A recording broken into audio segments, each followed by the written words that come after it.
Yes, we were in the middle of Dirty Rotten Scoundrels. It was Keith Boyd's first production as a director.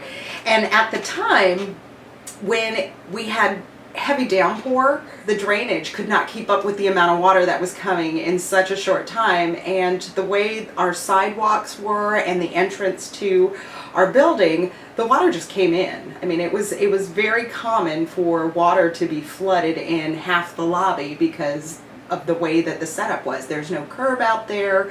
It only happened when it was heavy rains all at once. We were in the middle of doing Dirty Rotten Scoundrels, and I'm watching the water just creep up in the lobby. I was the house manager, and we had the side alley, and that also had a drain that just could not keep up with the water that was coming in. And Chris Pearson came running through the lobby doors, and he said, "Angelina, they need you backstage." And I thought, okay. So I go backstage, and the scene, as the show is going on, I have stage crew, stage manager, actors, all of them with fabric. Where they got it, I have no idea, but they had so much fabric trying to stop the water from flooding onto the stage.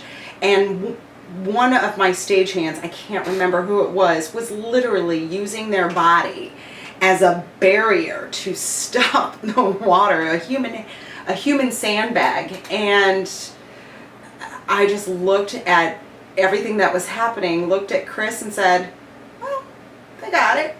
Went back to the front to see how far the water had crept up into the lobby, and then that was when Chris came back to me and said, "The orchestra pit is underwater." The water had reached the orchestra pit and had flooded all the way to the first seating area, and that's when I knew, okay, we gotta stop. So I very calmly walked down the aisle. I remember a scene was going on. Chrissy Botch's on stage in character. I walked solidly up to the stage and tapped on the stage and said, "Chrissy." And in character, Chrissy turned to me and said, "Yes." I said, "We have to stop the show." Very well.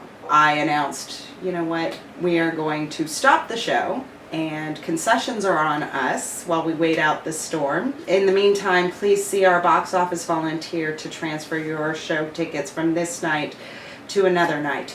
Now, here's something else I really think is important. When we say community theater, we mean it belongs to the community. What should have been bad turned into kind of a party in the lobby where people are having M&Ms and soda and chit-chatting, watching the rain come down. And when you go into the auditorium, the whole cast and crew had gotten out of their costumes into grubby street clothes and were mopping and singing, and just the atmosphere of that night was magical. Even though we're in ankle-deep water, it was still magical. And if you give a damn, take me, baby, or leave me. Make sure that doesn't get you full.